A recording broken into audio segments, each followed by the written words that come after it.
Bien, bonjour à toutes et à tous pour cette séance sur l'investissement en santé et une communication du Conseil scientifique des investissements qui a fêté il y a quelques semaines sa première année de fonctionnement.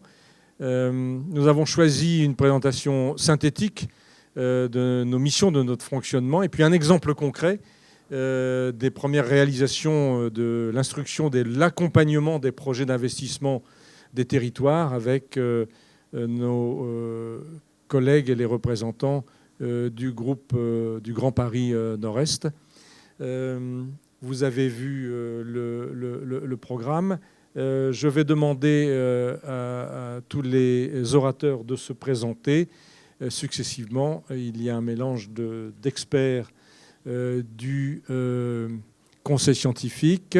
Il y a, elle se présentera, Anne-Charlotte Rousseau, qui représente plus spécifiquement la DGOS, et puis nos deux représentants du groupe hospitalier. Vincent, on se présente rapidement. Vincent Dupont, directeur des finances au sein du Conseil scientifique. Thierry Bruja, je suis directeur des soins et coordonnateur général des soins au CHU de Reims. Emmanuelle Defebvre, je suis secrétaire générale du Conseil scientifique. Bonjour, Anne-Charlotte Rousseau, chef de bureau efficience des établissements de santé à la DGOS. Bruno Rossetti, vice-président du Conseil scientifique et plutôt en charge des affaires immobilières. Donc François-René Pruvot, chirurgien, est devenu président du Conseil scientifique. Cécile Canitzer, directeur des soins. Xavier Benenfant, président de CMG du GHT Grand Paris Nord-Est. Arnaud Collin, secrétaire général du Grand Paris Nord-Est et directeur en charge du plan de transformation. Bien, donc nous avons 1 heure. On va essayer d'être concis chacun dans nos présentations. Je me tourne vers les orateurs pour laisser place à un bon quart d'heure de questions en fin de séance. Et je donne tout de suite la parole à Anne-Charlotte Rousseau, qui parle au nom de Sandrine Billet et qui va nous recadrer l'ensemble du plan de relance et des investissements post-Ségur. Oui, bonjour. Effectivement, je vais commencer par vous prier d'excuser Sandrine Billet, qui est empêchée par un Covid tardif de faire cette présentation. Mais je me fais un plaisir de le faire à sa place. Et puis, de façon très synthétique, juste en guise d'introduction du nouveau cadre de l'investissement en santé qui est issu du Ségur. Donc, ce qu'il faut retenir effectivement de cette nouvelle démarche, c'est fondamentalement qu'elle est basée sur l'aménagement du territoire de santé. C'est vraiment l'idée principale que vous allez voir ressortir ensuite des différentes interventions et de l'exemple qui a été choisi. L'investissement s'inscrit donc dans une vision territoriale transversale dans un projet d'aménagement du territoire. Donc, bien entendu, il doit être pensé dans le cadre d'un projet médico-soignant. Vous aurez également l'occasion d'entendre comment est-ce que c'est interprété sur le terrain. Être au service des organisations et pratiques de demain. L'étape de diagnostic territorial, du coup, est extrêmement importante en début d'instruction des projets et de projection de l'offre de soins. C'est également fondamental dans cette nouvelle démarche d'associer l'ensemble des parties prenantes et des acteurs de l'aménagement du territoire. Ça, c'est vraiment une idée importante et une des idées principales issues du Ségur de la santé, que vraiment d'aller chercher l'ensemble des parties prenantes. Les grands principes directeurs, si on peut les résumer, c'est tout d'abord que cette démarche doit être un levier puissant d'innovation, de modernisation et même de transformation, compte tenu du fait qu'elle est donc axée sur le territoire et les besoins du territoire, avec un objectif vraiment orienté sur la fluidification des parcours, coopération, mutualisation, toujours cette idée de transversalité très présente, rendre les établissements et les services plus attractifs, être renouvelable dans le temps, donc soutenable. Ça veut également dire que les établissements doivent, à l'issue de leur projet, être dans une situation suffisamment satisfaisante pour ne pas engager leur avenir. Et soutenir, bien entendu, des objectifs ambitieux en matière de développement durable. Tous ces éléments, vous le verrez, apparaissent vraiment en sous-jacent dans tout le déploiement de cette démarche, et je suis sûre que le Conseil scientifique et l'établissement auront l'occasion de le répéter. Ah oui, mais si ça ne marche pas, je vais avoir besoin de votre aide. C'est là. Ah, parfait. Nous trouvions également important de rappeler l'ampleur de ce plan d'investissement associé à cette démarche renouvelée. Ce sont des enveloppes financières qui sont significatives. 19 milliards d'euros, dont 15,5 milliards d'euros pour le volet sanitaire, avec une visibilité pluriannuelle et des enveloppes bien distinctes les unes des autres. Vous voyez ici les 3 blocs principaux de cette enveloppe massive. La première sur la restauration des capacités financières des établissements, 6,5 milliards d'euros sur 10 ans, avec des modalités bien spécifiques et suivies, et vraiment l'objectif de maîtriser l'endettement des établissements avec une amélioration de leur situation financière globale. Une deuxième enveloppe que l'on appelle investissement du quotidien. Donc là, l'idée, c'est vraiment une notion de réactivité, d'améliorer rapidement et significativement le fonctionnement des services au quotidien. Donc il s'agit plutôt d'équipements manquants, de petites améliorations qui ne demandent pas des années de déploiement et qui concernent tous les établissements de santé. Pour mémoire, 500 millions d'euros en 2021. Et qui ont été délégués, et vous voyez bien l'objectif ici, à 2407 établissements. Donc vous voyez bien vraiment cette notion de diffusion qui est très importante. Et une enveloppe de projets prioritaires, qui sont donc plutôt les gros projets de rénovation, réaménagement, etc., de 7,5 milliards d'euros, qui, elle, s'étend sur 10 ans et qui représente véritablement le soutien massif pour les gros projets d'investissement. Et c'est plutôt sur cette dernière partie qu'on aura l'occasion d'échanger ultérieurement. Ces projets sont prépositionnés par les ARS en totalité sur 10 ans. Néanmoins, il y a vraiment une volonté de temps long, et il y a donc 2 tranches de délégation sur cette enveloppe-là pour vraiment se donner la possibilité ultérieurement, y compris sur la période 2026-2030, d'avoir le temps de voir émerger des nouveaux projets. Il est important de rappeler que 2,5 milliards d'euros sur cette enveloppe sont refinancés par l'UE dans le cadre du plan national de relance et de résilience. Très rapidement, la gouvernance, parce que vous aurez l'occasion, et le Conseil scientifique aura l'occasion d'y revenir, une nouvelle gouvernance associée à cette nouvelle démarche, avec un Conseil national de l'investissement en santé, qui est présidé par le ministre des Solidarités et de la Santé, et composé de l'ensemble des parties prenantes. Donc une composition vraiment très très large. Ce Conseil national a eu pour première vocation de définir les grandes orientations nationales pour les investissements autour de 13 thématiques de santé prioritaires issues du Ségur. La territorialisation, la transformation, le décloisonnement de l'offre de soins, vous l'aurez compris de nouveau, cet objectif vient en premier. La réduction des inégalités territoriales d'offre de soins et d'équipements, les soins non programmés, les soins critiques, l'innovation, le télésoin, la psychiatrie et la santé mentale plus généralement, le plan cancer, les maladies chroniques, les personnes âgées, les soins palliatifs et la fin de vie, et enfin le handicap. Vous voyez qu'un grand nombre de champs sont couverts. Deuxième organe de cette nouvelle gouvernance, le Conseil scientifique de l'investissement en santé, très rapidement, composé de 22 experts pluriprofessionnels, mais je laisserai le professeur Pruvot vous présenter à la fois sa composition et ses missions. Et le comité de pilotage de l'investissement sanitaire, donc sur le volet sanitaire, donc le COPIL, composé de la DG Ouest, de l'IGAS, de la Direction de la Sécurité sociale, Direction du budget, CNAM, Secrétariat général pour l'investissement et le président du conseil scientifique, avec 2 missions principales.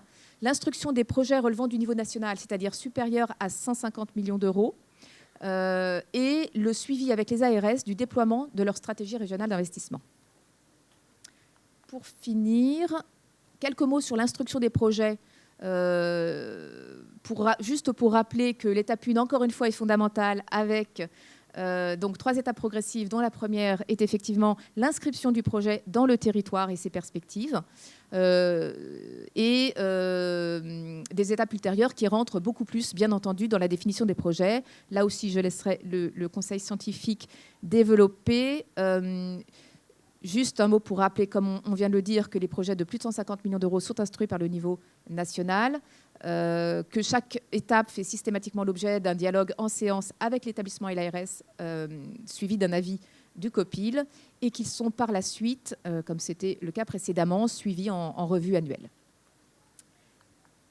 Et enfin, donc la deuxième mission du COPIL évoqué, c'est le suivi des stratégies régionales d'investissement. Et donc, c'est un exercice qui commence tout juste, qui se met en place avec un premier dialogue avec les agences régionales de santé qui a déjà eu lieu pour faire une première étape sur leur stratégie régionale et ce qui commence à être mis en œuvre. Vous voyez ici les quelques chiffres clés. 191 projets de plus de 20 millions d'euros ont été remontés pour un montant total important de 18 milliards d'euros. Il est bien entendu supérieur à l'enveloppe compte tenu du fait que les projets sont partiellement aidés. 28 projets sont inscrits par les ARS pour une instruction nationale, donc des projets qui sont d'ampleur significative. Et la moitié des projets sont de taille inférieure à 50 millions d'euros, donc représentant des établissements de taille plus variée.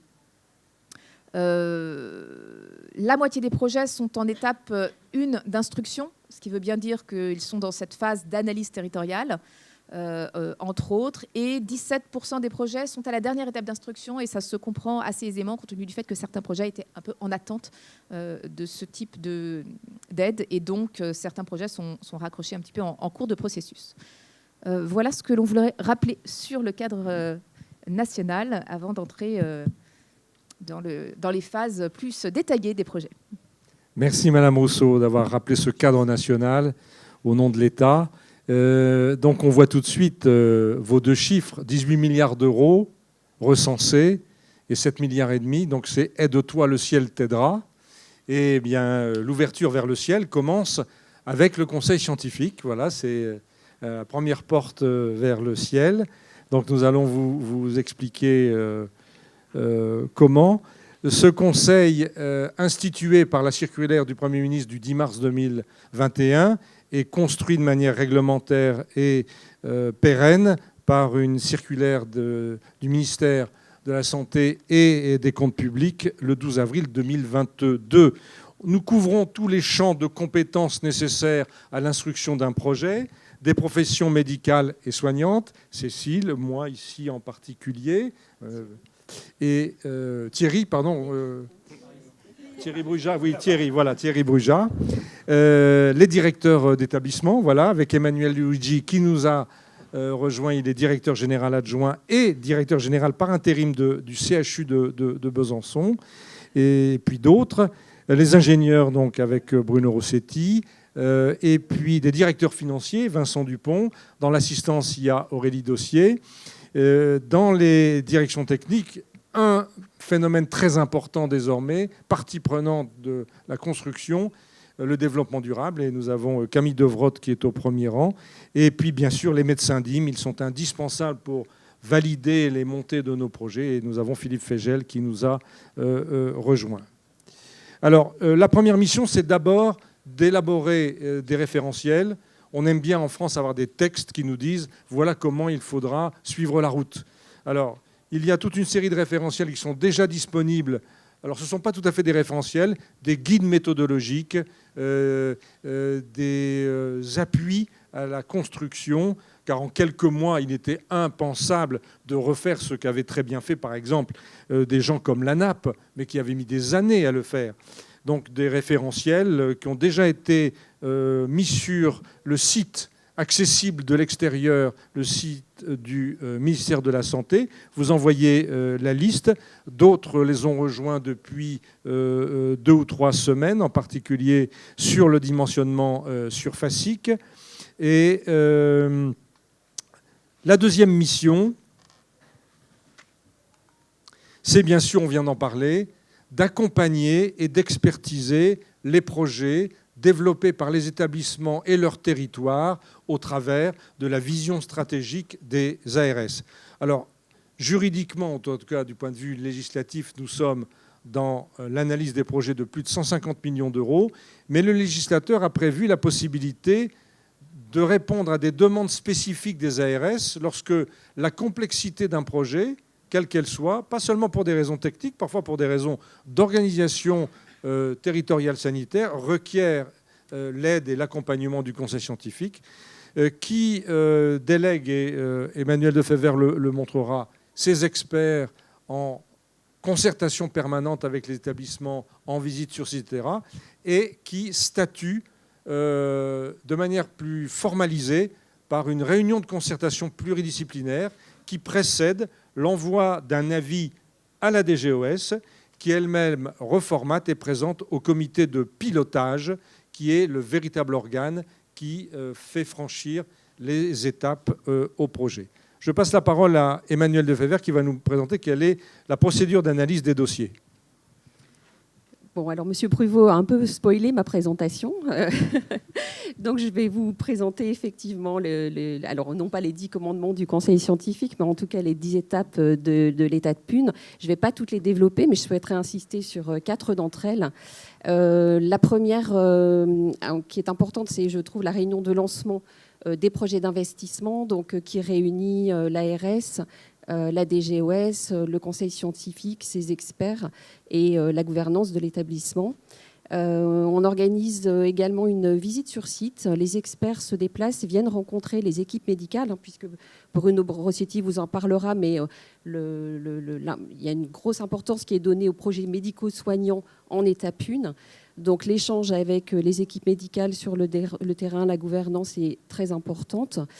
Les projets la restitution des experts sont présentés en réunion plénière du Conseil scientifique sous forme d'une RCP, donc réunion de concertation pluridisciplinaire, puisque les recommandations qui vont être faites ne sont pas les recommandations des experts, mais bien les recommandations de l'ensemble du Conseil scientifique qui, comme vous l'avez vu, sont pluriprofessionnels.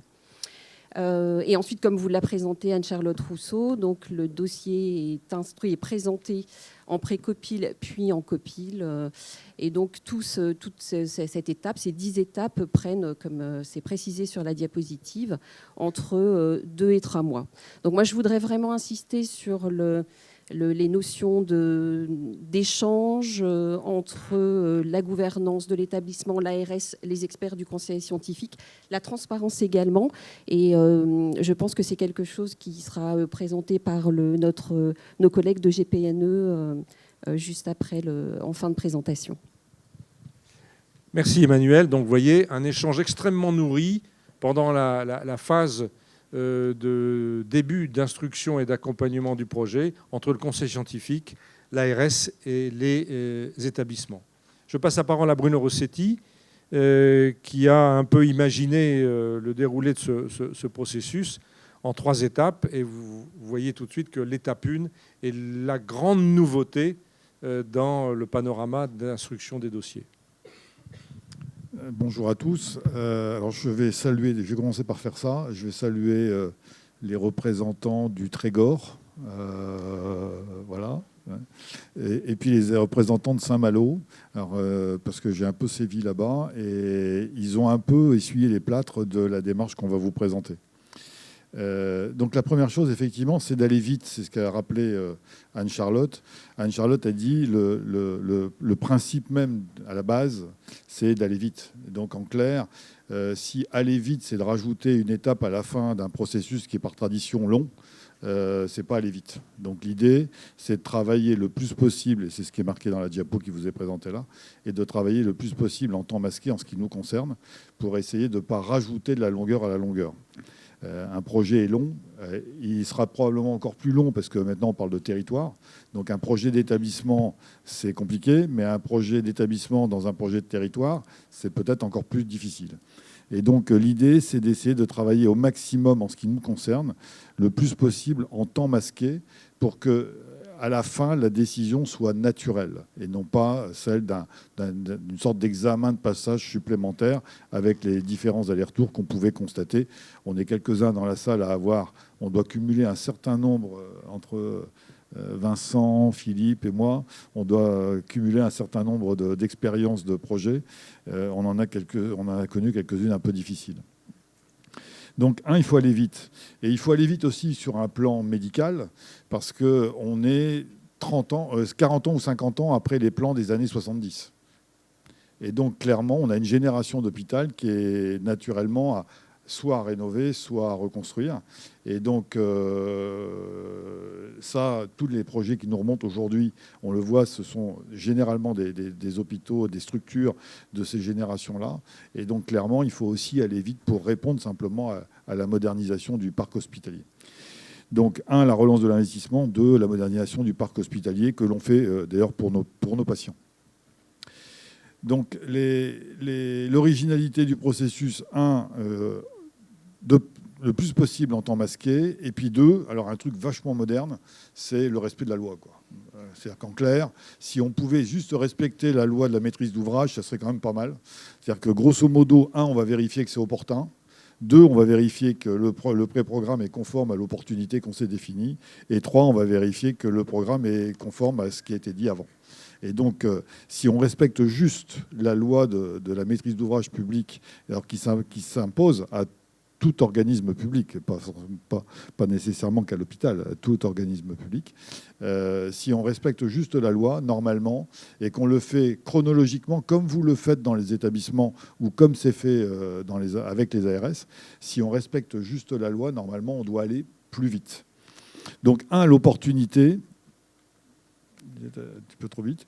Dans cette opportunité, on va simplement vérifier les orientations du projet. J'ai bien dit vérifier. Hein. On vérifie. On est, comme j'ai dit tout à l'heure à nos collègues, on est là pour comprendre. On n'est pas là pour juger. On est vraiment là pour comprendre. Donc, on va vérifier l'opportunité sur le plan du projet médico-soignant. On va vérifier l'opportunité sur le plan immobilier. Et j'ai presque envie de dire, on va vérifier l'opportunité. Alors, moi, je préfère dire la cohérence. On va parler de faisabilité, mais la cohérence me va mieux, personnellement. La cohérence financière. C'est-à-dire qu'un établissement qui est soutenu très largement aujourd'hui et qui s'engage dans un projet de reconstruction démesuré par rapport à sa situation, clairement, il y a une sorte d'incohérence et qu'il vaut mieux évoquer tout de suite plutôt que de l'évoquer après 2 ans de travail dans l'établissement. Parce que n'importe comment, il y aura forcément une marche arrière à un moment ou à un autre. Donc l'idée, c'est d'aborder toutes ces questions-là, qui sont des questions de fond dans un projet, qui, si elles sont traitées dès le début, normalement nous permettent et vous permettent d'aller beaucoup plus vite dans le déroulé, dans le montage des projets.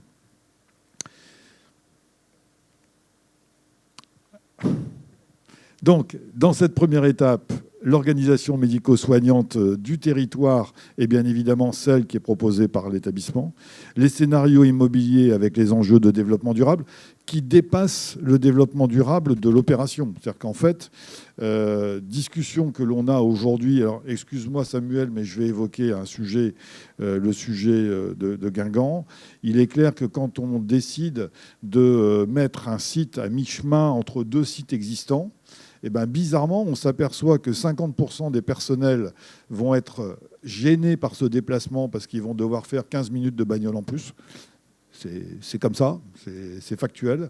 Et j'aurais dû commencer par eux, c'est les patients qui, pour une consultation, vont devoir faire également 15 km tous de plus pour aller à cette rencontre de première intention dans l'hôpital.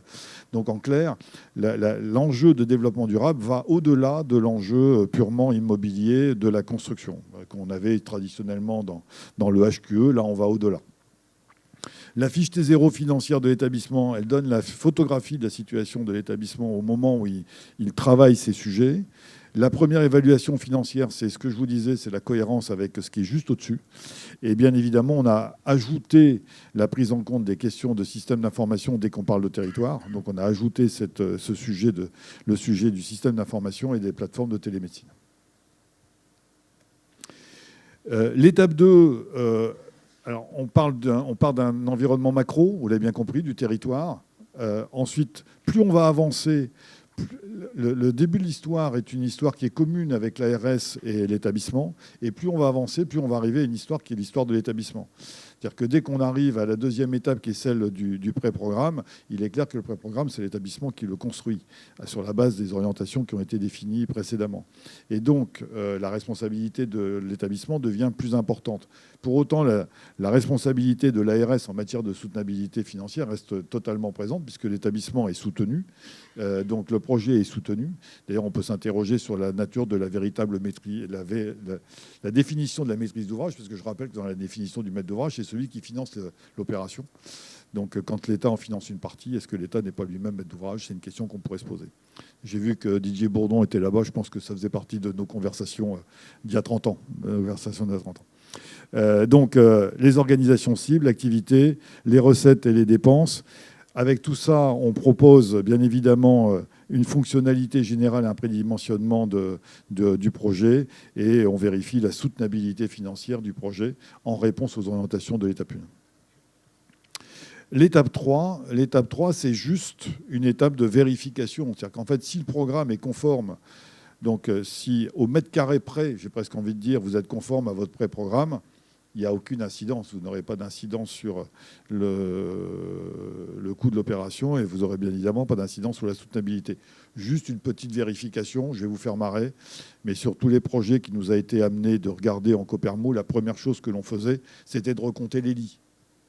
Parce que bizarrement, entre ce qui était écrit au départ du projet et ce qui était dans le programme à la fin, eh ben, il y avait un écart. Et c'est marrant, c'était toujours en plus. Je ne sais pas pourquoi, mais c'était toujours en plus.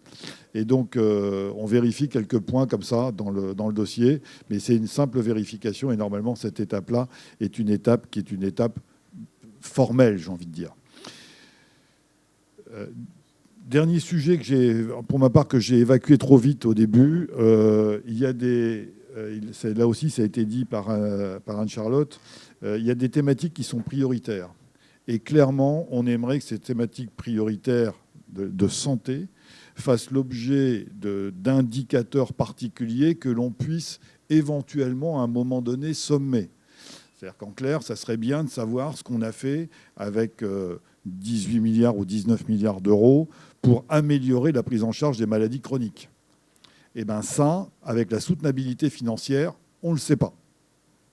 Donc ça serait bien qu'à côté de la soutenabilité financière qui est indispensable, il n'y a pas d'état d'âme à avoir, c'est indispensable, on puisse avoir des indicateurs médicaux que l'on puisse à un moment donné sommer pour montrer que les projets permettent une amélioration de la prise en charge des pathologies autour du cancer, de la prise en charge des maladies chroniques. Je ne cite que celle-là, il y en avait 13 au tableau. Merci Bruno. Donc, on avait prévu une dernière diapositive pour parler aussi des projets en dessous de 150 millions d'euros. Et je vous ai défloré le sujet tout à l'heure. Le problème, c'est qu'entre 20 millions d'euros et 150 millions d'euros, il y a toute une série de projets qui bénéficieraient probablement d'une instruction, en tout cas de niveau national, peut-être un peu plus légère que celle-là, ou en tout cas similaire, mais moins formalisée. Et c'est tout l'objet des campagnes dont parlait Madame Rousseau tout à l'heure. Les deux périodes de contact entre les territoires via les ARS et la DGOS pour connaître le panorama de demande d'une région, et soit pour des raisons techniques, soit pour des raisons de complexité d'organisation territoriale, soit même parfois sur des questions financières très ponctuelles, on vient d'en pratiquer une, eh bien, il est intéressant de s'intéresser à ces projets qui sont en dessous de la barre des 150 millions d'euros. C'est un message envoyé aux ARS. C'est d'autant plus important aussi que la barrière, peut-être même celle des 20 millions d'euros, mais en tout cas des 150 millions, occulte la prise en compte des projets médico-sociaux. Or, soit en autonomie, soit parce qu'ils font partie d'un projet plus général sanitaire, eh bien, il y a une tendance à négliger ces questions d'investissement dans le médico-social. Or, vous savez que pour des raisons de politique et finalement de développement citoyen ces dernières semaines, ils sont arrivés plus au devant de la scène et ils vont être l'objet de toute notre attention dans les années qui viennent. Alors, le projet médico-soignant, première phase de présentation d'un projet d'investissement. Donc, je laisse la parole à Thierry Brujat. Merci.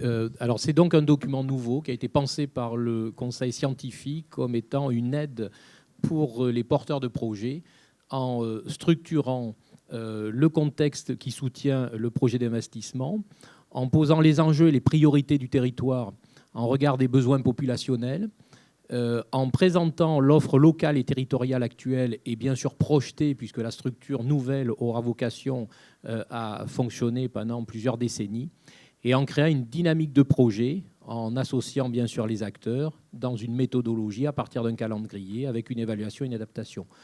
Ce projet, il est pensé en s'appuyant sur des outils déjà existants. On ne crée pas quelque chose in extenso. Il y a le projet régional de santé déjà. Il y a les projets à l'échelle du territoire, le projet médico-soignant de GHT. Il y a les contrats locaux qui permettent de faire ce lien indispensable avec la ville. Et puis, il y a bien sûr les projets d'établissement. Ce projet médico-soignant, en lien avec le projet restructurant architecturalement, il va devoir s'appuyer sur les projets donc, qui sont déjà structurants. Il va s'appuyer sur des outils, les perspectives démographiques et d'épidémiologie de la population, quels sont les grands enjeux sur le territoire, quels seront demain les besoins de la population, ça veut dire aussi leur évolution, le vieillissement, les évolutions démographiques, et puis aussi les enjeux à l'échelle des professionnels de santé. Est-ce qu'on aura des raréfactions qui est déjà un problème actuel? Est-ce que ces difficultés-là vont s'acutiser avec le temps? Donc ces éléments-là doivent être réfléchis, pensés, anticipés, projetés par les équipes qui préparent ce document-là. En s'appuyant bien sûr sur les outils de géographie sociale de la population. Bruno Rossetti tout à l'heure parlait de la question du parcours, des infrastructures routières pour calibrer les flux patients, mais aussi pour se poser la question de l'implantation et de l'impact que cela aura sur ces flux patients. Et puis l'analyse démographique, on l'a dit tout à l'heure, sur l'offre, avec le regard sur les professionnels de santé, qui peut aussi, bien sûr, être pensé sous l'angle des formations à venir et puis des recrutements nécessaires pour porter ce projet-là.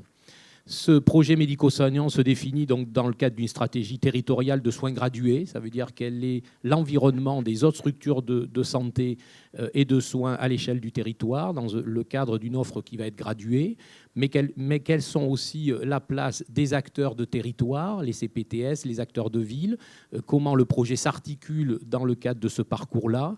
On voit bien combien le maintien à domicile fait partie d'un élément extrêmement important, comment le projet sanitaire va s'articuler avec un projet médico-social en lien avec le vieillissement de la population sur le territoire que l'on regardera. Il doit bien sûr se projeter entre 5 et 10 ans, ce qui est effectivement un enjeu, parce que les projections à 10 ans sont compliquées. Il y a des projections démographiques, mais sur les projections en termes de professionnels de santé, c'est difficile parfois de tirer une projection aussi lointaine, et pourtant elle est nécessaire. Et puis bien sûr l'impact sur l'offre de soins du territoire, avec ces transformations et les adaptations des structures présentes et implantées sur ce territoire-là.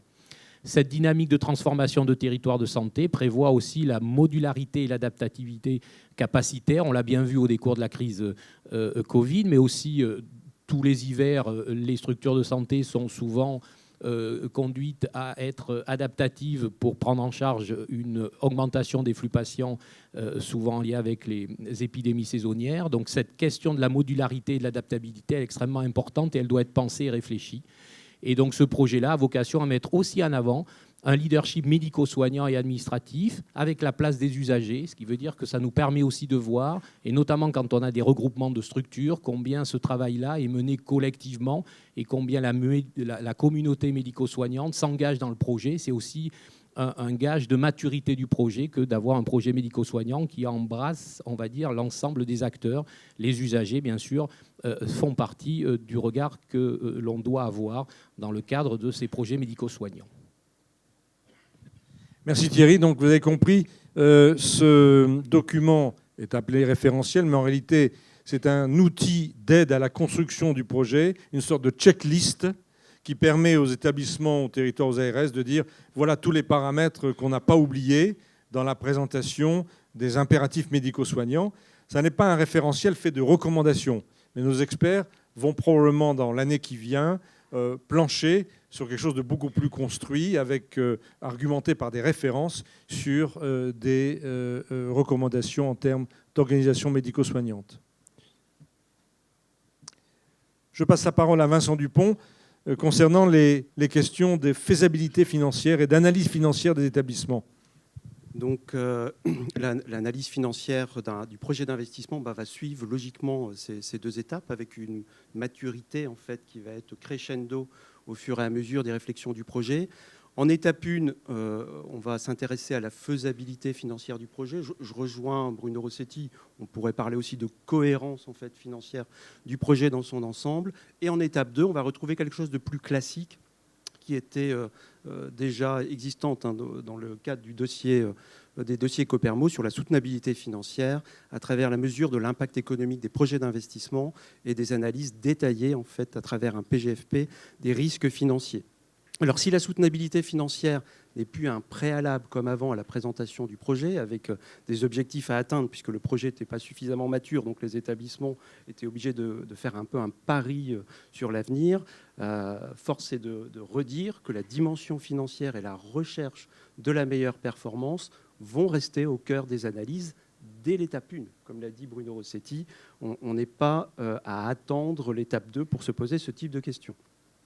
Diapo suivante, cette faisabilité financière de l'opération, elle va se travailler avec l'établissement et l'agence régionale de santé, avec une grande novation aussi dans notre approche avec Aurélie Dossier, c'est qu'on n'est plus sur des dogmes avec des taux de marge brute à atteindre, on est sur un regard un peu pas à pas, avec une individualisation des approches au niveau des établissements et aussi des individualisations d'accompagnement financier. Ça, c'est très, très important.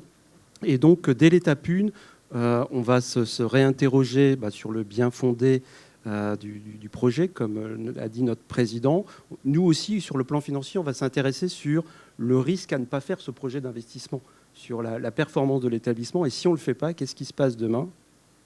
On va bientôt, bien entendu, regarder, mais je vais vous présenter quelques exemples juste après la situation financière de l'établissement, à travers la performance de son cycle d'exploitation, le taux de marge brute, la capacité d'autofinancement, également sur la situation patrimoniale, notamment autour de l'endettement, comme l'a rappelé Madame Rousseau, et surtout l'effet levier de l'opération d'investissement sur la performance future. Diapo suivante. Bien entendu, il faut se le dire, à cette étape 1, on peut dire qu'il y a une faisabilité financière, mais on peut aussi conclure qu'il n'y en a pas. On peut s'interroger sur la performance de l'établissement et l'opération d'investissement qui est projetée. Est-ce qu'elle est optimale pour améliorer la performance future ?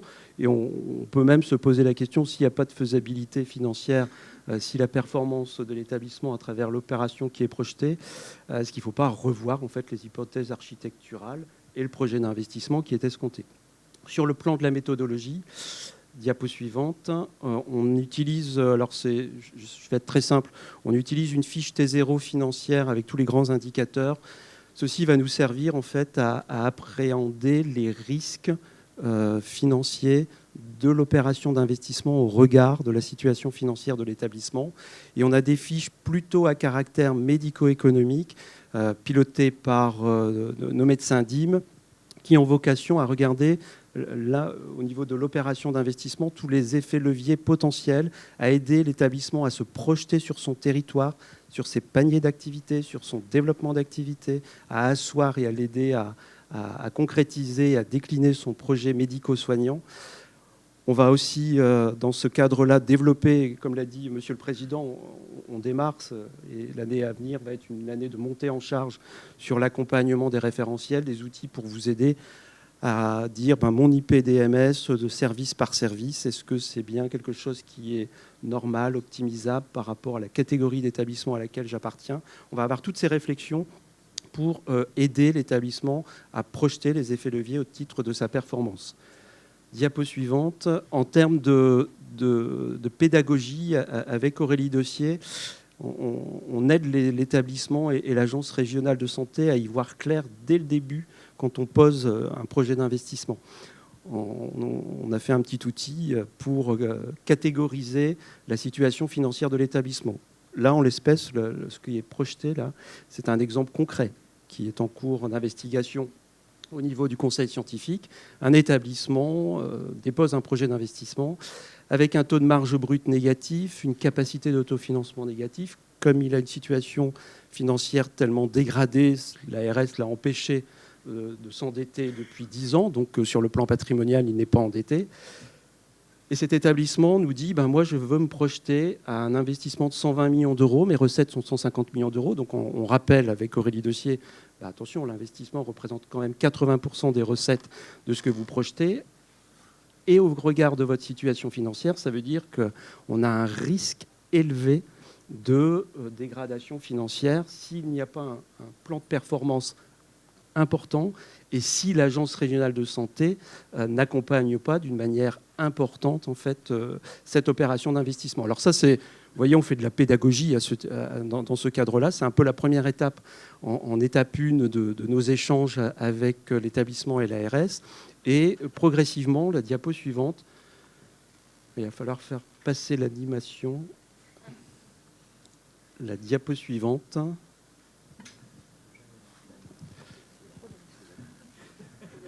Ah là, c'est du teasing, là, vraiment.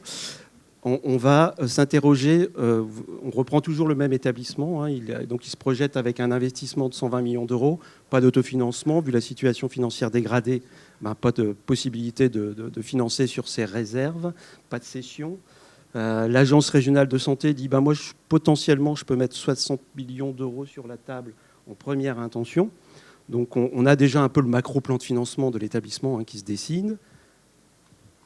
On rappelle en fait la situation financière que je viens de vous décrire et on va petit à petit, vas-y, passe l'animation, essayer au niveau de l'établissement de dire est-ce que vous avez bien conscience qu'un projet d'investissement de 120 millions d'euros dans le cadre de votre situation financière avec une aide de l'ARS de 60 millions d'euros, ça veut dire que dans tous les cas, on va devoir recourir à un endettement de 60 millions d'euros. Et donc l'effort de marge brute dans ce cadre-là, c'est quelque chose qui va tourner autour de 13 millions d'euros. Et donc, on va rentrer tout de suite en dialogue de gestion avec l'établissement en disant, par rapport à ce projet d'investissement, c'est quoi les effets leviers? Parce qu'on va devoir aller chercher 13 millions d'euros de marge brute. Alors, de deux choses l'une, soit l'établissement dit oui, on est en capacité, on est pavillonnaire, on se regroupe, on a plein de petites unités, je caricature, des unités de 15 lits, on va pouvoir tout regrouper en 32 lits. On a un projet médico-soignant extraordinaire avec un développement d'activité. Donc demain, ce 13 millions d'euros, on pourra l'atteindre. Là, pas de problème. Si l'établissement dit « Ah non, je ne suis pas en capacité d'aller jusque-là », on va devoir tout de suite dire, dans le cadre de cette étape 1, ce projet d'investissement, il est peut-être à repenser et peut-être à rephaser dans le temps par rapport aux capacités financières et aux effets leviers que vous escomptez. Et parallèlement à ça, on va aussi dire à l'ARS, vous voyez, là en l'espèce, en plus, c'est un établissement qui a des aides de trésorerie à hauteur de 10 millions d'euros par an. Est-ce qu'on ne doit pas augmenter le niveau d'aide sur ce projet d'investissement pour éviter en fait des aides en trésorerie demain? Et est-ce qu'on ne peut pas revoir un peu la copie sur ce que vous aviez imaginé au préalable? Et c'est en fait toutes ces questions qu'on va se poser autour de la faisabilité financière, de la cohérence en étape 1 pour pouvoir donner des orientations et aider le COPIL à arrêter la feuille de route en étape 2. Donc voilà présenter une avalanche d'outils et nos procédures. Nous sommes un peu comme des polyvalents lorsque... Mais non, nous ne sommes pas que des experts, nous accompagnons. Et il y a un effet valeur ajoutée de l'aide à la compréhension, à l'élaboration du projet. Et on va essayer de vous montrer par un exemple concret d'un territoire avec lequel on travaille depuis la fin de l'année dernière, si cela correspond bien aux souhaits, finalement, en quelque sorte, de nos clients. Le client, c'est le patient d'abord. Merci. Donc, le groupe hospitalier Grand Paris Nord-Est, c'est le regroupement de 3 établissements qui sont situés en Seine-Saint-Denis et qui représentent un budget annuel d'à peu près 600 millions d'euros, juste pour situer un peu la question. Donc, juste pour situer dans cette frise, en tout cas temporelle, la situation, donc le GHT créé en 2017, un premier projet médical travaillé filière par filière de 2017 à 2019, et comme vous l'avez dit, un diagnostic de territoire, et pas simplement la déclinaison d'une ambition, mais quelle est l'offre concurrentielle, quels sont les taux de fuite, quel est le taux de réactivité, quelles sont nos faiblesses et quels sont les champ d'activité sur lequel on peut réellement pouvoir compter sur un développement. C'est la prise en compte aussi d'une évolution démographique particulière à la Seine-Saint-Denis avec un Grand Paris qui se développe. C'est 250 000 habitants supplémentaires d'ici 2025-2030. Et c'est aussi une offre qui est la plus faible d'Île-de-France avec le 77 et avec un taux de fuite, on va dire, subi par une population qui est peu motorisée. Pour avancer, et là je ne le cache pas, il a fallu passer par une direction commune des 3 établissements, ce qui a été un levier puissant pour arriver à un projet commun et non pas 3 projets concurrentiels. Et à partir de cette direction commune, reprise du dossier, retravailler sous le rapprochement de différentes filières pour travailler sur la gouvernance et mettre en place des départements trans-hospitaliers. Il y en a 8 cliniques et un médico-technique et qui sont à ce moment-là les porteurs du projet territorial et les porteurs de coopération et la graduation des soins entre nos établissements. Pendant tout ce temps-là, effectivement, c'est un travail avec l'ARS. Arnaud Collin sera là pour en témoigner. C'est effectivement une relecture critique de l'opportunité de ce projet médico-soignant. C'est une analyse critique de l'immobilier. C'est une analyse critique du dossier financier sous un angle qui s'appelle à ce moment-là le Copermo et surtout un Copermo performance. Et j'ai eu le plaisir d'aller au ministère pour participer à ces réunions qui étaient effectivement assez intenses. C'était juste avant le Covid. Les téléphones sonnaient pendant la séance et on a eu quelques critiques qu'on a pris en compte pour travailler pendant le Covid, malgré tout, reprendre notre copie, le retravailler. Et effectivement, comme le projet nécessitait un investissement assez colossal sur les 3 établissements, qui a été présenté en commun et non pas séparément, l'ARS d'Île-de-France a remonté le dossier effectivement au national et le conseil scientifique en a été saisi. Et je vais décrire la façon dont ça s'est passé, mais je voudrais d'abord dire que c'est un levier puissant pour arriver finalement à des décisions en copile et enfin, et je dirais enfin, des concrétisations qui commencent à se faire sentir depuis le mois de janvier, alors qu'on était en phase réflexion, réflexive, interrogative depuis à peu près 4-5 ans. C'est bien de mobiliser les équipes avec des projets, mais quand on commence à les concrétiser, c'est bien pour les retenir. Donc juste pour vous expliquer comment on l'a vécu, je dirais qu'on a l'annonce, on a la phase avant la visite, vous vous êtes saisi du dossier, comme vous l'avez expliqué, vous l'avez examiné sur toutes les coutures, et puis un premier échange en visio, sympathique, une bonne mise en tension, quoi. Voilà. Donc une position interrogative et critique sur nos capacités à mener un pareil projet. Donc moi, ça a été pour moi un levier puissant pour en discuter au sein de l'établissement avec les communautés médico-soignantes et leur dire, là, l'étape, elle est clé, quoi. Si vous plantez, c'est fini, quoi. Donc reprenez votre dossier, on doit le présenter de façon synthétique et on doit montrer qu'effectivement, il y a des hommes et des femmes médicaux dans le domaine médico-soignant qui sont là, mais aussi dans le domaine technique, financier, stratégique. Et puis à la visite, vous étiez 2 experts qui sont tous les 2 là, que je remercie, qui effectivement dans cet exercice un peu complexe d'un établissement qui les attendait, avec inquiétude, de voir 2 personnes qui arrivent effectivement d'abord professionnels de santé, professionnels dans leur abord, professionnels et bienveillants dans leur attitude. Et ça a été des rencontres non pas uniquement avec la gouvernance, mais avec les acteurs de terrain, donc les infirmières, les cadres, les médecins, les équipes. Et en gros, derrière ça, moi, je vous donne ce que j'ai ressenti, c'est est-ce que vous avez vraiment les moyens humains de le faire ? Est-ce que vous avez vraiment des leaders capables de porter un pareil projet ? Est-ce que vous avez vraiment des compétences ? Si je regarde sur les 5 dernières années, est-ce que vous avez été capable d'attirer de nouvelles compétences, des jeunes, et pas simplement une bande de vieux schnocks comme moi, un peu avec les cheveux blancs, mais est-ce que vous êtes capable de les attirer et de les motiver ? Et est-ce que vous avez repensé vos organisations ? S'il n'y a pas ça, quelque part, on peut se dire, on prend un thé, on s'arrête là. Et s'il y a ça, on continue et on creuse. Et là, ça devient intéressant de discuter avec la direction générale, avec les directeurs de travaux, avec les directeurs d'investissement, d'aller plus loin. Et puis après, on s'est baladé, je dois dire, sur le territoire. Vous avez pu voir effectivement tous les projets architecturaux, le type de population qui fréquente le 93. Et effectivement, c'était quelque part boucler la boucle et d'aller les voir sur le terrain. Et puis la phase d'après, alors là, vous n'avez pas chômé, ça j'ai bien compris. C'est encore un travail masqué ou en chambre. Alors moi, j'ai mis en chambre, mais vous êtes masqué en chambre peut-être. En tout cas, des échanges en tout cas assez intenses. En parallèle, excusez-moi, je ne serai pas grivois sur le sujet.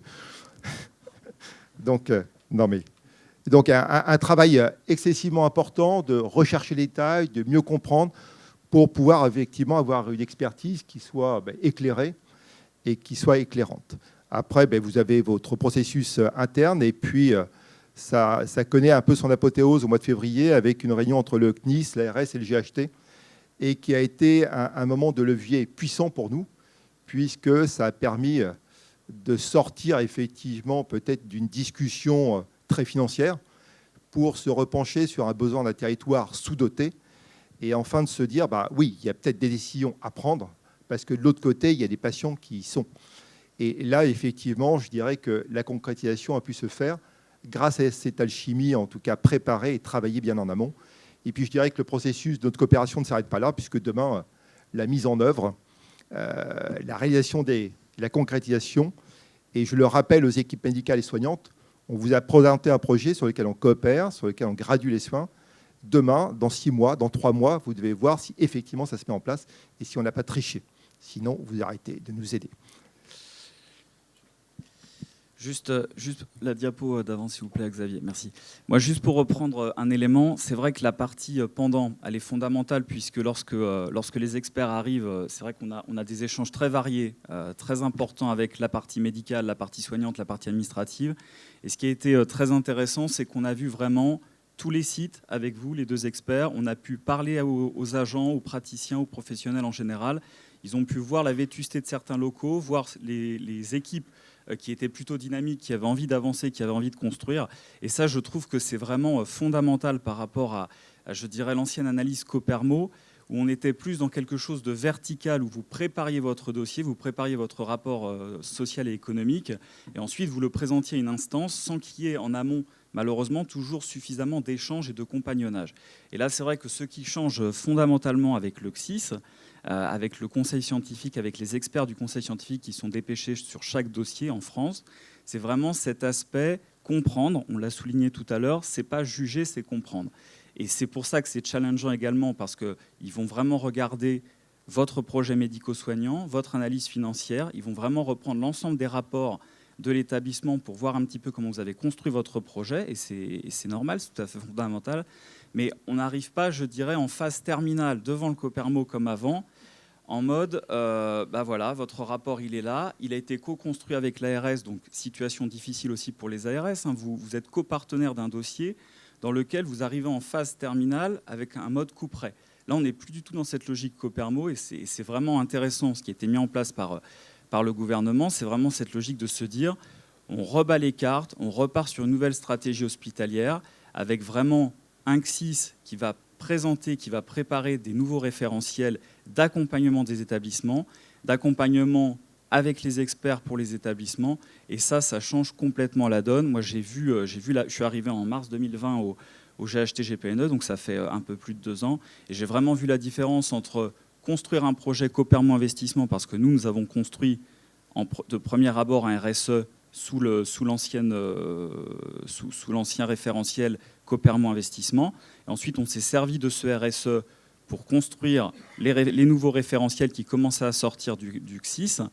Et c'est vrai qu'on a vu vraiment le changement. Les éléments sont les mêmes, puisque les experts ont eu cette gentillesse de nous dire vous n'allez pas réécrire, vous avez fait un travail énorme à travers ce RSE, vous n'allez pas réécrire des éléments, vous allez en extraire pour pouvoir compléter les nouveaux référentiels partagés par le CNIS. Mais grâce à ces référentiels, on a pu échanger, on a pu convaincre, et surtout on a pu ensuite, lors du COPIL, et ça j'y tiens absolument, lors du COPIL, on a pu échanger. On n'est plus du tout dans une relation, je dirais, dissymétrique, les différentes parties prenantes du Copermo qui vous interrogent sur votre dossier et vous devez répondre, et il y a une certaine crainte dans les réponses. Là, on est vraiment dans un COPIL de partage. Il y a la direction du budget, il y a la DGOS, il y a les experts du CSIS, il y a les représentants de l'établissement, il y a l'IGAS, et j'en oublie, mais c'est vraiment un échange. C'était fascinant de voir cette séance du 25 février. On était tous autour d'une table, avec l'ARS Île-de-France également, vraiment autour d'un échange, et ça change vraiment les éléments. Et c'est pour ça que j'ai voulu insister sur un triptyque qui est l'expertise, puisque là, vous êtes accompagné dès le départ, dès l'amont. Il y a une visio, il y a une présentation du dossier, les experts du CSIS commencent à comprendre un petit peu quels sont les éléments de votre établissement sur pièce.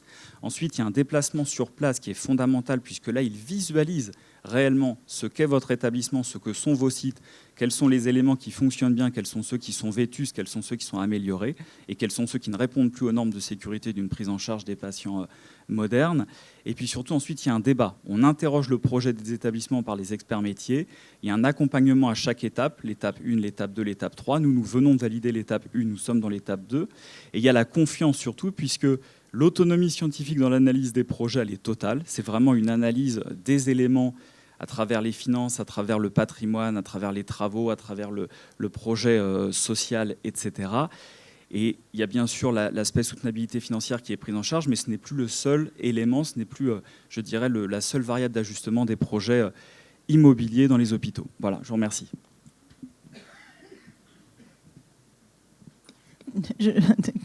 Alors, donc Cécile Canizer, Emmanuel Ligui, on va faire une intervention à 2 voix.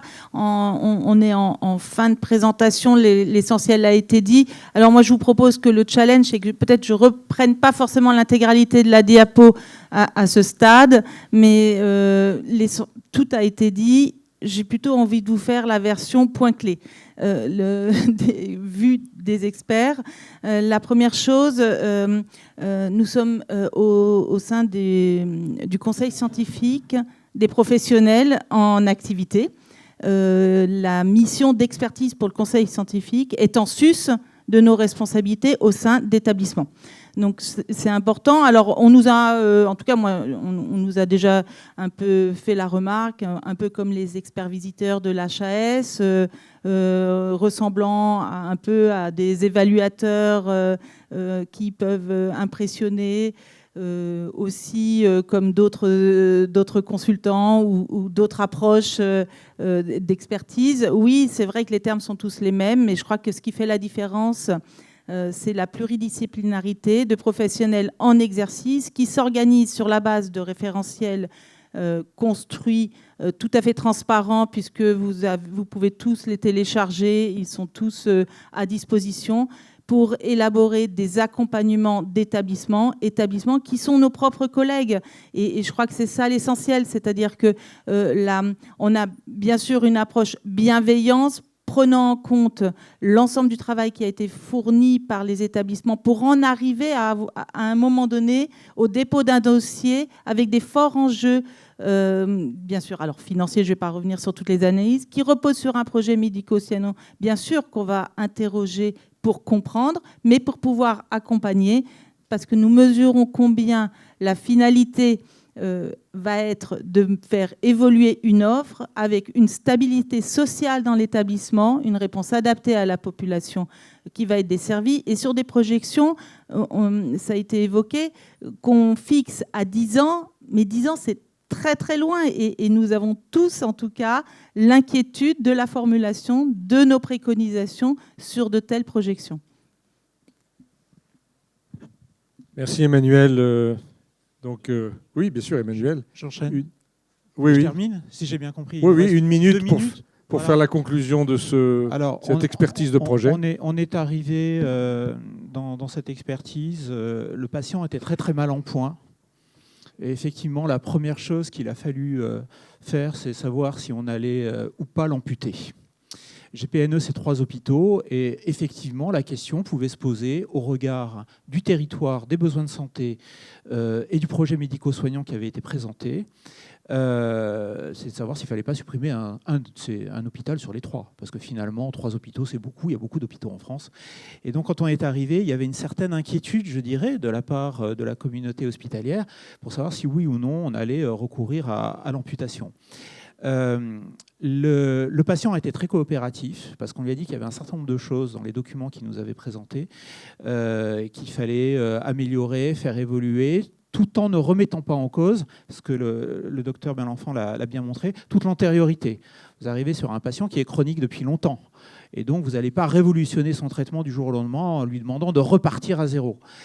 Donc le patient a été très, très coopératif, on est rentré dans un dialogue, finalement c'est peut-être un modèle de relation patient-médecin tel qu'on essaye de développer, et il y a eu des ajustements importants qui ont été faits autour de l'expertise. juste avant, pendant le déplacement sur GPNE et tout de suite dans la foulée.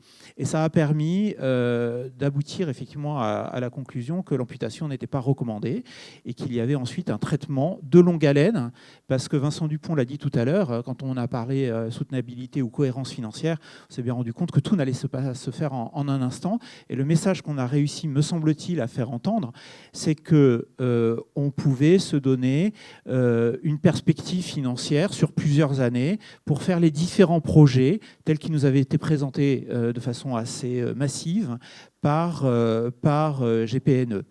Mais si on a pu faire accepter cette idée, c'est aussi parce que je crois qu'au travers de ce dialogue qu'on a eu, de ce qu'on a constaté sur place et des rencontres qu'on a eues avec les représentants de la communauté médicale, ils ont compris qu'il y aurait un engagement des pouvoirs publics dans la durée. Et ça, souvent, c'est ce qui manque dans ces opérations. Les pouvoirs publics, ils ont l'annualité budgétaire rivée comme horizon. Et donc, c'est très difficile de prendre un engagement pluriannuel. Là, on arrive, on dit, il y a besoin de ces 3 hôpitaux. Le développement des besoins de santé est tel que ces acteurs hospitaliers sont majeurs. Il y a des besoins d'investissement qu'on va retravailler et qu'on va redimensionner et qu'on va étaler. Et puis, il y a une cohérence financière qui va être à trouver. Mais si les pouvoirs publics prennent un engagement dans la durée, eh bien, le patient est compliant et on arrivera à le tirer d'affaire. Et c'est finalement comme ça, pour moi, que je peux résumer l'intervention sur GPNE avec une étape clé pour filer la métaphore médicale, vous l'avez bien compris, c'est qu'on travaille en RCP, on est pluridisciplinaire, et donc il n'y a pas un point de vue qui l'emporte sur les autres, mais c'est de la confrontation des points de vue des différents professionnels qui sont tous en exercice, comme l'a dit Cécile, au sein du conseil scientifique, qu'on arrive à proposer des décisions qui nous paraissent véritablement cohérentes et dans l'intérêt du patient. Merci beaucoup, Emmanuel. Bon, alors on a été un petit peu long, comme toujours. En France, on déborde volontiers, mais on va quand même se donner 5 minutes pour une ou 2 questions bien concises, avec des réponses concises. Vous voyez, on a terminé vers quelque chose d'optimiste et de positif, c'est que une fois l'expertise faite, on n'abandonne pas le patient, on le suit. Et donc, il y a une phase d'accompagnement qu'on est en train de modéliser pendant le processus de l'étape 2. Alors, une ou 2 questions, peut-être parmi vous. Une question ? Oui, bonjour. J'ai été très intéressée par ce que vous avez montré, même si ça ne concerne pas réellement mon établissement, étant donné que je suis directrice à l'EHPAD, dans l'établissement médico-social. Merci. On a un projet donc, architectural qui a été retenu dans le cadre du Ségur de la santé. Ma première réaction en regardant les subventions qui ont été attribuées, c'est de voir que le sanitaire a des subventions très importantes au regard du médico-social. On a souvent des subventions entre 30 et 50%. Nous, le médico-social, on est à 9%. Donc déjà, moi, ça me surprend pourquoi le médico-social n'a pas autant que le sanitaire. Ensuite, aujourd'hui, je vois qu'au niveau du sanitaire, c'est vrai que les projets sont beaucoup plus importants, mais au niveau de sanitaire, il y a des choses bien organisées, je dirais. Nous, on se sent un peu seul. Et il ne faut pas oublier que dans nos établissements, le directeur, il est tout seul. Voilà. Il n'y a pas d'adjoint, il n'y a pas d'ingénieur, il n'y a pas de... Voilà. Donc, tout à l'heure, j'ai été très intéressée quand vous avez dit, monsieur, qu'on va s'intéresser au médico-social. Comment ? Quand ? Parce que pour tout vous dire, nous on a été retenus dans le Ségur, mais il faut que notre projet, la construction, démarre en 2024. Et si on n'a pas démarré, on perd cette subvention, même si je vous dis, 9%, c'est pas énorme, mais c'est toujours ça. Donc, quand ? Le médico-social, est-ce que vous avez une réponse ? Est-ce que vous pouvez me donner quelque chose d'un peu précis ? Et voilà, moi, je suis très intéressée et j'attends que ça. Alors, plusieurs réponses. D'abord, la deuxième vice-présidente du conseil scientifique vient du médico-social. Emmanuelle Gare, elle a été retenue aujourd'hui, elle ne pouvait pas être parmi nous. Donc, il y a bien une vice-présidente médico-sociale. Le second point, en miroir de nous, il y a l'équivalent avec le CNSA. Donc, on commence à tisser des liens, mais autant le sanitaire était déjà plutôt construit. Il y a une antériorité sur laquelle on a bâti, même si on a inventé le conseil scientifique, mais le CNSA, lui aussi, est en train de créer en quelque sorte ces structures. la disparité d'investissement, eh bien, elle est structurelle. C'est compliqué. Oui, il y a eu 7,5 milliards pour le sanitaire. Il y a 2,5 milliards pour le médico-social. À la limite, en proportion des deux domaines, je trouve que le médico-social n'a pas été délaissé. Effectivement, il a des projets plutôt inférieurs à 20 millions. Donc la loi n'impose pas une procédure nationale immédiate, mais c'est bien dans notre ligne de mire. Alors, ce sera plutôt la 2e année de fonctionnement du conseil scientifique, mais le médico-social est vraiment dans notre ligne de mire. Et à chaque fois et d'ailleurs, Anne-Charlotte Rousseau le personnalise aussi, l'interrogation de la DGOS et de PF1 vers les ARS est toujours d'essayer d'avoir une cartographie générale, la plus exhaustive possible du territoire de santé. Voilà. Une dernière question peut-être, avant qu'on aille sur le stand du ministère. Oui, rapidement. Savoir si au niveau du développement durable... Parlez un peu plus fort, s'il vous plaît. Alors, je voulais savoir si au niveau des critères en matière de développement durable, il y avait des précisions de données, parce qu'on sait qu'aujourd'hui, le développement durable, c'est aussi un coût supplémentaire. Donc, savoir comment il était intégré aussi. Oh que oui. Et non plus simplement la petite pochette au-dessus, mais vraiment structurellement interne. Et écoutez, notre responsable de développement durable, Camille Devrotte, et voilà, elle va vous répondre peut-être en quelques minutes, pas plus, Camille. Alors, effectivement, on l'a travaillé en l'intégrant de façon très marquée sur l'ensemble des étapes. C'est-à-dire qu'à chaque étape, vous allez avoir des éléments attendus dans la construction du projet qui dépassent largement effectivement juste l'infrastructure en tant que telle, qui est à mettre en corrélation avec le projet médical de territoire et ce qu'il y a actuellement sur le territoire, l'impact que ça peut avoir sur le parcours patient, sur la pertinence des soins. Donc il y a effectivement ce volet aussi soins éco-responsables.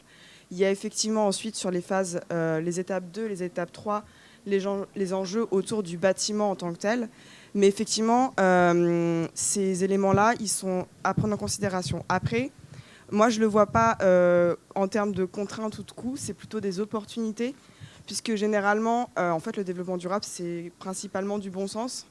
Et effectivement, les investissements qui vont être préconisés ou qui vont être attendus, notamment dans des réglementations qui ne sont pas encore applicables au secteur de la santé, mais qui vont l'être très prochainement, le but, ça va être aussi d'anticiper ces éléments-là, de ne pas avoir des bâtiments qui éclosent dans 5, 6, 10 ans et qui soient obsolètes au moment de leur réception, et surtout qu'il y ait une réponse à l'évolution de la rigueur climatique actuelle, une prise en considération dès aujourd'hui, une prise en considération aussi de la raréfaction des ressources, notamment tout ce qui va être matières premières, et qu'on puisse justement anticiper ces éléments au moment de la conception du projet pour pouvoir avoir une progression fluide au cours des étapes. C'est aussi du temps masqué d'anticiper ça maintenant, parce qu'on ne peut pas dire qu'on n'est pas au courant, pour justement avoir ce gain-là après, donc dans la phase effectivement de réalisation, et aussi également et surtout dans la phase d'exploitation. C'est-à-dire que l'enveloppe développement durable environnement, c'est un peu celle sur laquelle on rogne en premier quand il y a justement des dépassements de financement. Là, le but, c'est effectivement peut-être de la maintenir, parce qu'en fait, si cet investissement, on ne le fait pas à l'instant T de la réalisation, c'est quelque chose qu'on va payer sur les 20, 30, 40 ans d'exploitation du site, parce que dans tous les cas, à un moment donné, il va falloir réinvestir dedans, ou ça va mal vieillir, etc. Donc vraiment, pas le prendre en considération pas le considérer en tout cas comme une contrainte, mais plutôt comme une opportunité de faire quelque chose qui soit aussi pour la qualité de prise en charge, la sécurité de la prise en charge des patients, et aussi la qualité de vie au travail des professionnels, et qui répondent vraiment aux enjeux, donc c'est-à-dire aux enjeux climatiques et aux enjeux sanitaires, qui, on l'a vu, sont quand même intimement liés. Merci Camille. Alors, s'il y a vraiment une question, je voulais surtout excuser le départ un peu précipité de notre président et Madame Rousseau, parce qu'en fait, nous enchaînons sur cette présentation qui devait commencer à 12h30. Donc, on fait équipe solidaire. Donc on va, si vous avez besoin d'une question, de quelques éléments de réponse, on va le faire de façon synthétique et puis nous-mêmes, nous ferons la conclusion après. Ça, c'est bon. Alors, excusez-nous. En tout cas, on espère avoir répondu, en tout cas, à ce que vous étiez venu chercher comme information sur le conseil scientifique. Et nous vous remercions pour votre présence, participation. Merci beaucoup.